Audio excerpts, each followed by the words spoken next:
Today we'll be turning this set of ingredients into this delicious beef adobo.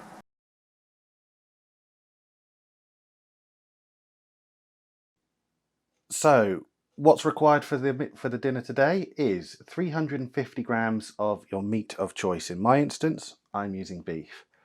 A teaspoon of ghee, 2 teaspoons of minced garlic or 4 crushed garlic cloves if you have them, half a tablespoon of whole black peppercorns, 4 small bay leaves, 10 really good grinds of a good quality black pepper, 60 ml of dark soy sauce, 80 ml of either cane vinegar or apple cider vinegar. If you don't have those, like in my instance, a rice wine vinegar or a white wine vinegar can be substituted, preferably the white rice wine, I should say. A teaspoon of a sweetener of choice outside of sugar. I'm using stevia. And spring onions for garnish and salt as you require it.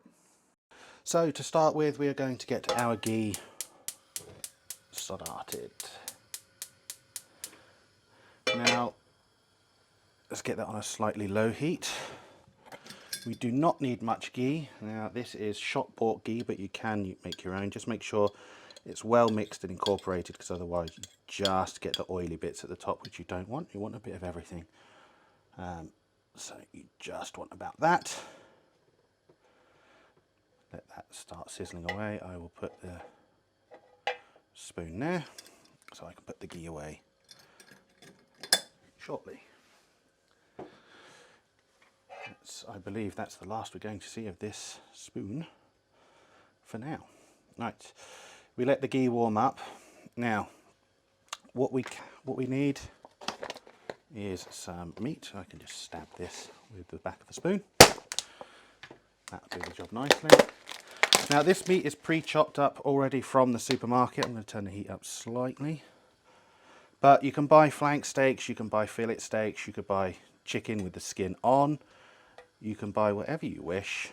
Lamb would be a good one, goat, pork, turkey. I've heard it being done of turkey before. You just want to make sure that the meat cooks off nicely. I'm going to do this in small batches, so that's half there, and I'll do the other half momentarily. Fry this off. You just want to make sure you've got some differences in texture with the meat, because you're going to want some that is really well coated and seasoned so that they can absorb more flavouring of the sauce, and you're going to want some that are not quite so you've got a difference in texture in your mouth. Whether that's traditionally accurate, I don't know, but from a personal standpoint, it's how I like to do things. Make sure the beef is spread out as well, because if it's too clustered together, what will end up happening is it will release liquid and it will stew. That is not ideal. And some of them you can turn over already. They've got no colouring on them, but that's fine, because they will get colouring as you go. They're starting to brown a little bit. Then you turn them over.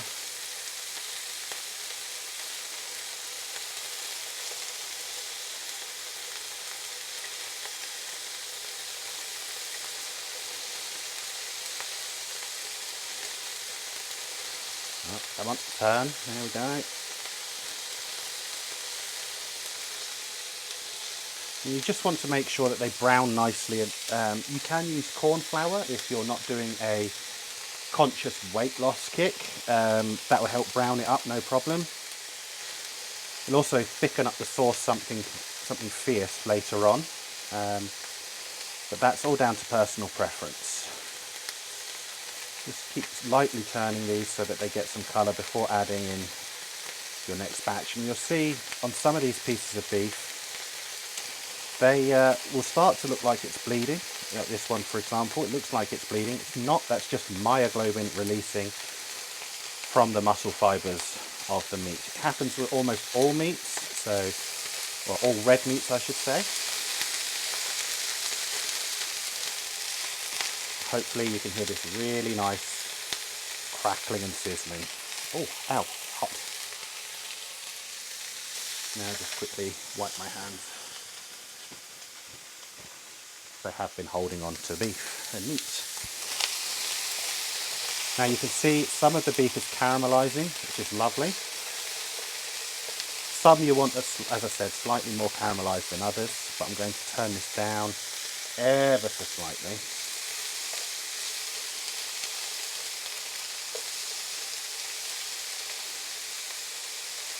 Because I know for a fact that once I start adding in the garlic, it's going to start spitting at me. And last time, actually hurt my arm quite a bit. So, lessons have been learned. Either wear a long sleeve top when cooking with minced garlic,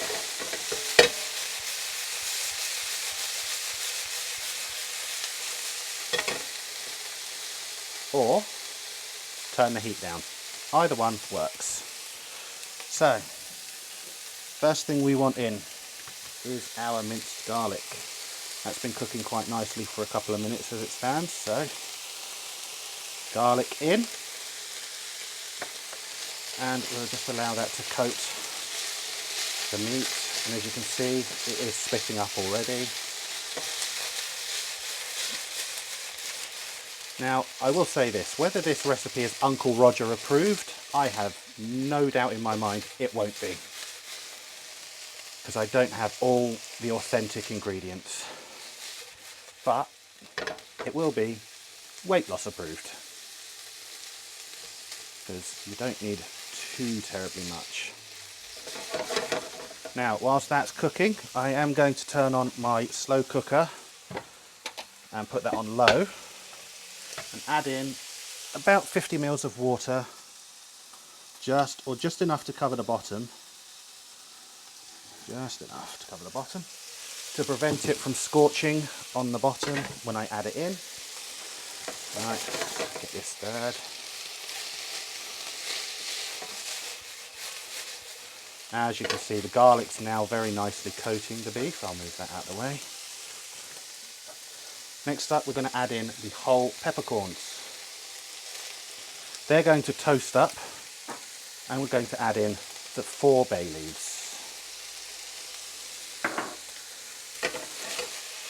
I've seen on the internet as well, on TikTok, YouTube, Facebook, Instagram, people asking, does bay leaves make a difference to your cooking?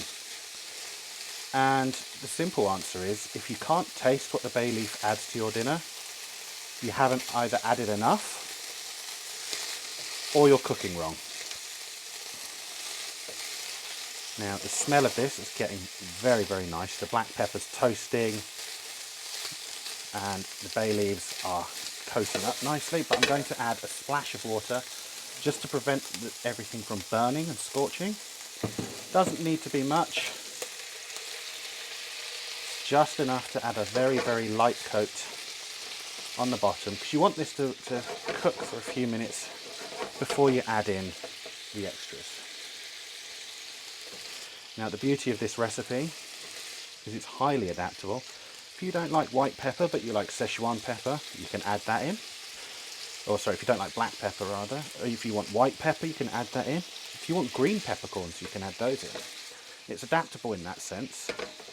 If you don't like peppercorns in general, you can replace it with chili flakes, because that will work just as well. It'll give you more heat, but it will lack the depth of flavour that peppercorn actually gives you. Now we're just going to let this sit, sizzle, give it a bit of a shake every so often, and yeah, just let this go for a moment. I'm going to deglaze the pan again with another splash of water in a moment as well, before I add in the soy sauce, the rice wine and what have you. But we're just going to let this sit and sizzle. You can hear it sizzling away nicely. If it sounds like it's boiling, you've done a bad job and you've added far too much water. That's not what you want. But it sounds like this, where it sounds sizzly and crispy. See if I can get the microphone in on that. That's the sort of sound you're looking for. So I'll add a splash more water. Probably added about 50 mils of water there. Now it's cooled the pan down considerably, so let's turn that back up. But whilst that's being turned back up, I am going to add in 60 mils of soy sauce. I'll put to one side there. 80 mils of vinegar. Now, it's preferable that you use cane vinegar or apple cider vinegar, but as I said, in my instance, I've only got rice wine vinegar. I'm just going to give this a mix, just to allow it to actually flavour everything that we want it to flavour. Now, I'm not going to grind in the black peppercorns because I have already done that. The 10 good grinds of black pepper. Doesn't look like much in here, but that is 10 grinds of freshly ground black pepper, which will add a good bit of heat to the dish. I can get rid of those actually as well, because they're done.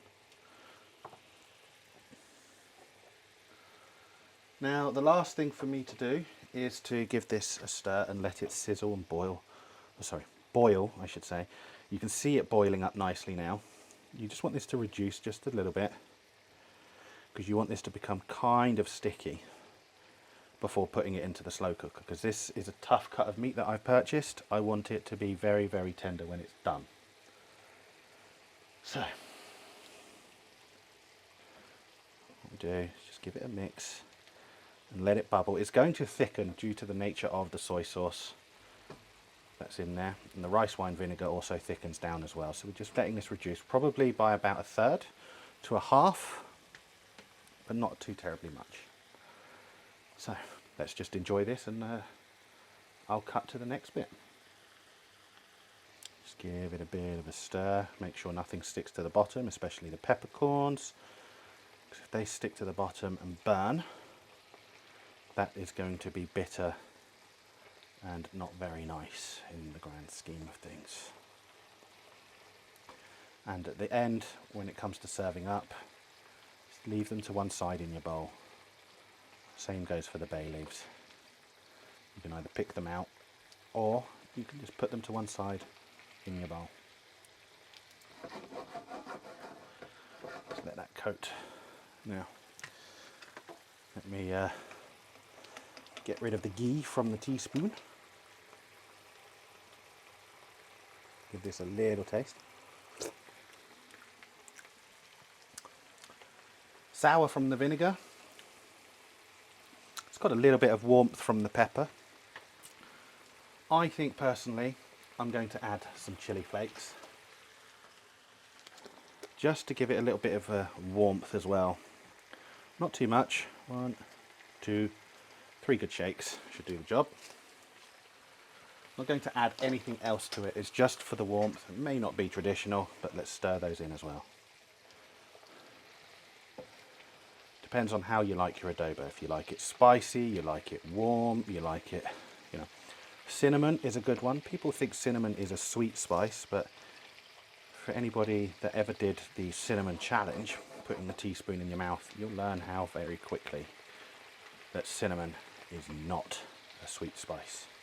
It just goes with sweet things. Okay, last thing, adding in my sweetener. Now I'm using stevia powder. You could use sugar, you could use palm sugar, you could use xylitol, whatever you wish to use. Just make sure it's about a 1-to-1 with sugar. So if I was to use sugar, this is 2 teaspoons of, sorry, 1 teaspoon of a keto sweetener, stevia, but you'd use 2 teaspoons of sugar. So just get that put in. Just want that fairly well distributed. Now, there's a fun fact about stevia. It can actually cook egg yolks.